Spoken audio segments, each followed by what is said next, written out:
Chapitre 61. Dans cette maison, l'ordre est respecté.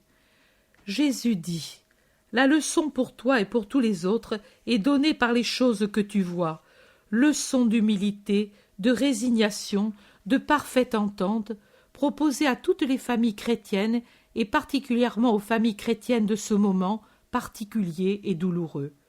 Tu as vu une pauvre maison, et ce qui est pénible, une pauvre maison dans un pays étranger. Nombreux sont les fidèles passables qui prétendraient avoir une vie matérielle facile, bien à l'abri de la plus petite peine, une vie prospère et heureuse, uniquement parce qu'ils prient et me reçoivent dans l'Eucharistie, parce qu'ils prient et communient pour leurs besoins, non pas pour les besoins pressants des âmes et pour la gloire de Dieu. Il est bien rare, en effet, qu'en priant, on ne soit pas égoïste. Joseph et Marie me possédaient, moi le vrai Dieu, comme leur fils, et pourtant ils n'eurent même pas la pauvre satisfaction d'être si pauvres, mais dans leur patrie, dans leur pays, où ils étaient connus, où au moins il y avait une petite maison à eux, et le problème du logement n'aurait pas été uni à tous les autres, dans leur pays, où il eût été plus facile de se procurer un travail et pourvoir à la vie, puisqu'ils y étaient connus. C'est à cause de moi qu'ils sont deux rescapés, dans un climat différent, dans un pays différent, si triste en comparaison des douces campagnes de la Galilée, et aussi avec une langue, des mœurs différents, au milieu d'une population qui ne les connaît pas, mais qui a cette méfiance habituelle que les populations ont pour les rescapés et les inconnus. Ils sont privés de ces meubles confortables et chers, de leur maisonnette, de tant de petites choses humbles et nécessaires, mais qui ne leur paraissaient pas là-bas, tandis qu'ici, avec ce dénuement qui les entoure, elles semblent pourtant si belles, comme ce superflu qui rend délicieuses les maisons des riches. Ils ont la nostalgie du pays et de la maison. Leur pensée court à ces pauvres choses laissées là-bas, au petit jardin potager, où peut-être plus personne ne pourvoit, à la vigne, aux figuiers et aux autres plantes utiles. Ils sont dans la nécessité de pourvoir à la nourriture de tous les jours, aux vêtements, au feu, à moi enfant, à qui on ne peut pas donner la nourriture permise à soi-même, et avec ça, beaucoup de peine dans le cœur. Pour les nostalgies, pour ce qui les attend demain, pour la méfiance du monde qui est rétif, surtout dans les premiers temps, car on n'accueille pas facilement les offres de travail de deux inconnus. Pourtant, tu l'as vu, dans cette demeure plane la sérénité, le sourire, la concorde, et d'un commun accord, on tâche de la rendre plus belle jusqu'au pauvre potager, afin que tout soit pareil à la maison qui a été quittée, et plus confortable encore.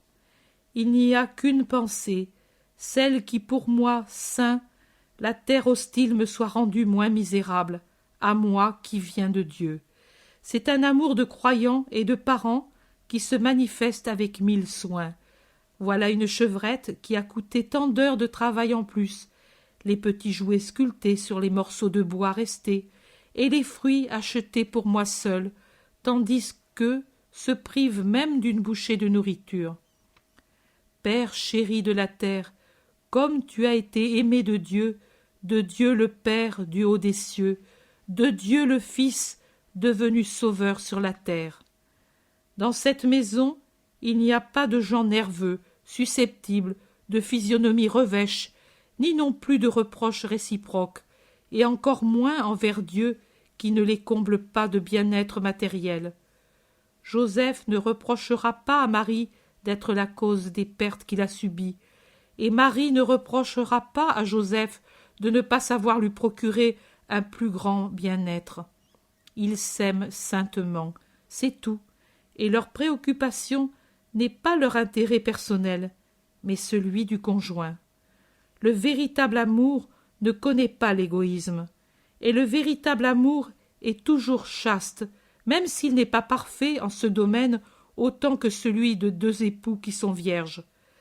La chasteté, unie à la charité, entraîne derrière elle tout un cortège d'autres vertus et réalise pour deux personnes qui s'aiment chastement la perfection conjugale. L'amour de ma mère et de Joseph était parfait. Il portait à toute autre vertu et spécialement à la charité envers Dieu, béni à toute heure, même si sa sainte volonté était pénible pour la chair et pour le cœur. L'esprit, chez ces deux saints, était plus vivant et dominait tout. C'était cet esprit qui leur faisait magnifier le Seigneur en le remerciant de les avoir choisis comme gardiens de son Fils éternel. Dans cette maison, on priait. On prie trop peu dans les maisons à présent.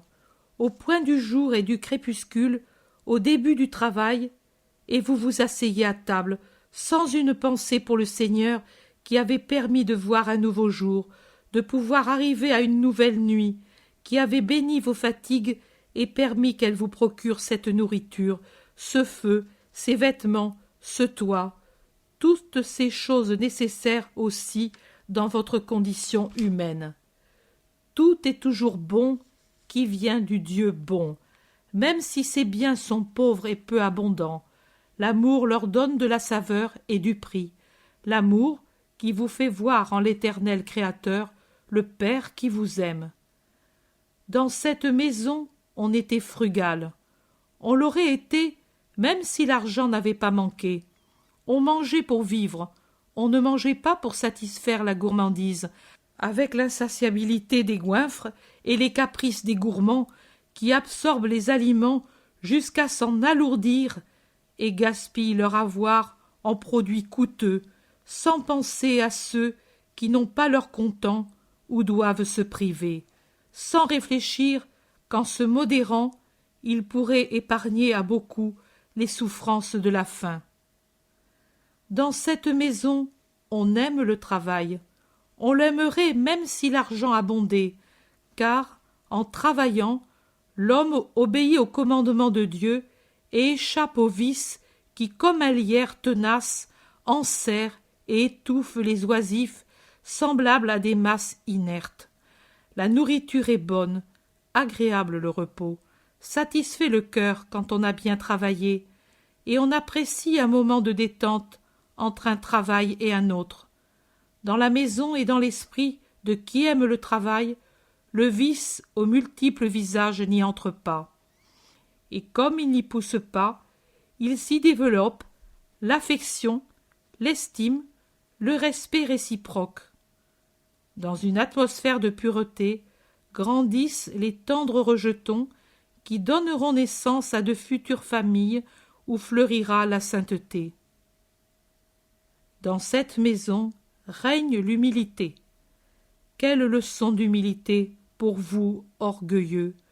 Marie aurait eu, humainement parlant, 1000 et 1000 raisons de s'enorgueillir et de se faire adorer par son conjoint. Il y en a tant parmi les femmes qui le font, parce qu'elles ont une culture plus étendue, une naissance noble, une fortune supérieure à celle de leur mari. Marie est épouse et mère de Dieu, et pourtant elle sert son conjoint. Elle ne se fait pas servir, et elle est toute affectueuse pour lui. Joseph est le chef de maison que Dieu a jugé digne, si digne d'être le chef de famille, de recevoir de Dieu la garde du Verbe incarné et de l'épouse de l'Éternel Esprit. Et pourtant, il veille attentivement à alléger pour Marie fatigues et travaux. Il se charge des plus humbles occupations d'une maison pour épargner les fatigues à Marie, et puis, comme il peut, autant qu'il le peut, lui fait plaisir, s'ingénie à rendre l'habitation plus pratique et d'égayer par les fleurs le petit jardin. Dans cette maison, on respecte l'ordre surnaturel, moral, matériel. Dieu est le chef suprême, et c'est à lui que l'on rend le culte et l'amour. Ordre surnaturel. Joseph est le chef de la famille, et on lui donne affection, respect, obéissance. C'est l'ordre moral. La maison est un don de Dieu, comme les vêtements et le mobilier. En toutes ces choses, c'est la providence de Dieu qui se manifeste, de ce Dieu qui donne aux brebis leur toison, aux oiseaux leur plumage, aux prés la verdure, le foin aux animaux domestiques, le grain et le feuillage aux volatiles, et qui tisse le vêtement des lys de la vallée. La maison, les vêtements, les meubles, on les reçoit avec gratitude, en bénissant la main divine qui les fournit, en les traitant avec respect, en tant que dons du Seigneur, sans les regarder de mauvaise grâce parce qu'ils sont pauvres, sans les abîmer en abusant de la providence. C'est l'ordre matériel. Tu n'as pas compris les paroles échangées dans le dialecte de Nazareth, ni les mots de la prière, mais le spectacle des choses a donné une grande leçon. Méditez-la, vous qui avez tant à souffrir pour avoir manqué à Dieu en tant de choses, et parmi elles aussi, en celles où ne manquèrent jamais les saints époux, qui furent ma mère et mon père. Et toi, sois heureuse en te rappelant le petit Jésus. Souris en pensant à ses petits pas d'enfant. Sous peu, tu le verras cheminer sous sa croix, et ce sera une vision de larmes.